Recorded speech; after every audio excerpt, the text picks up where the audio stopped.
ये तस्वीर असद के एनकाउंटर की है। तस्वीरों में सफेद कपड़े में जो शख्स जमीन पर पड़ा है वो माफिया अतीक अहमद का बेटा असद है।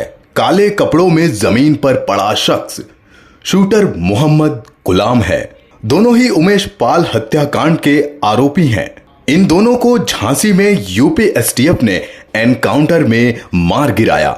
दरअसल एसटीएफ असद को जिंदा गिरफ्तार करना चाहती थी, लेकिन अपने को घिरा देखकर असद ने एसटीएफ पर फायरिंग कर दी। दोनों ओर से 30 से 40 राउंड फायरिंग हुई, जिसके बाद असद और गुलाम मारा गया।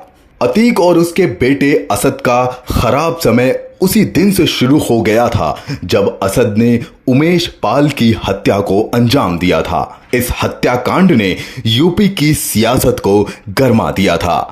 प्रयागराज में जिस तरह दिन दहाड़े उमेश पाल की हत्या हुई, उससे योगी सरकार की कानून व्यवस्था पर सवाल खड़े होने लगे थे।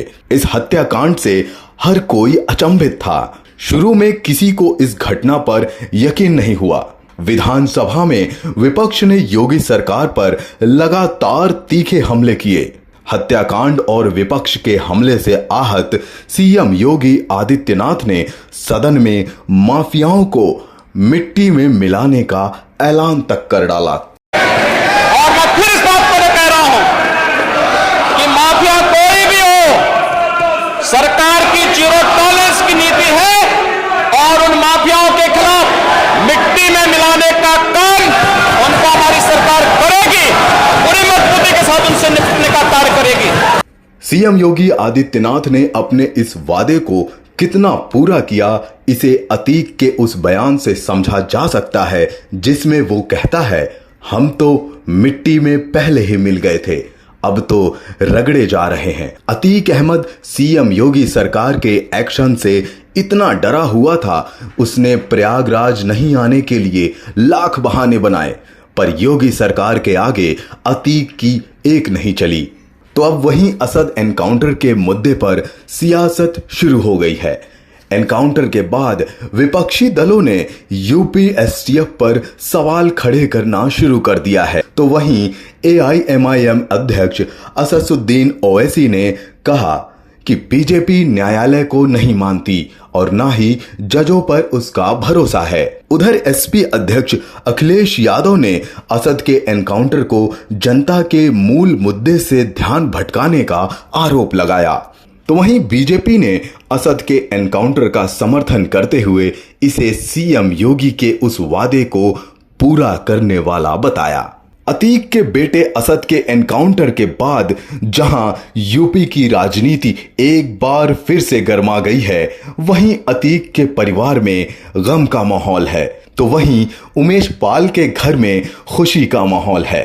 इस एनकाउंटर के बाद उमेश पाल हत्याकांड से जुड़े अतीक के गुर्गों में जहां डर बैठा हुआ है, तो वहीं अतीक की फरार पत्नी शाइस्ता परवीन के जल्द गिरफ्तार होने की उम्मीद जगी है। कयास ये भी लगाए जा रहे हैं कि अतीक की पत्नी जल्द सरेंडर कर सकती है, वहीं बाकी फरार गुर्गे भी सरेंडर के फिराक में हैं। लेकिन यूपी एसटीएफ उनके पीछे हाथ धोकर पड़ी है। समय का चक्र देखिए कि जिस बेटे की एनकाउंटर में मौत हुई, उसके आखिरी समय में ना मां, ना पिता और ना ही परिवार का कोई सदस्य कंधा देने वाला था। किसी ने सही ही कहा है कि जैसी करनी वैसी भरनी। पिछले दिनों प्रयागराज में हुई उमेश पाल की सनसनीखेज हत्याकांड के आरोपी असद और गुलाम का झांसी के पारीचा पावर प्लांट के पास यूपी एसटीएफ की पुलिस ने एनकाउंटर में मार गिराया। बता दें कि दोनों आरोपी पुलिस इन दोनों आरोपियों की कई दिनों से तलाश कर रही थी और पुलिस ने पूरा जाल बिछाया और पुलिस को सूचना लगी कि ये दोनों आरोपी झांसी के पारीचा पावर प्लांट के पास हैं और मुठभेड़ में इन दोनों आरोपियों को पुलिस ने मार गिराया। फिलहाल इन दोनों आरोपियों के शवों को झांसी मेडिकल कॉलेज में लाया गया है। अब ये उमेश पाल हत्याकांड के मुख्य आरोपी थे और इन पर लगभग 5 लाख रुपए का इनाम भी घोषित था। वीडियो के साथ मोहम्मद शहजाद, YBN न्यूज झांसी।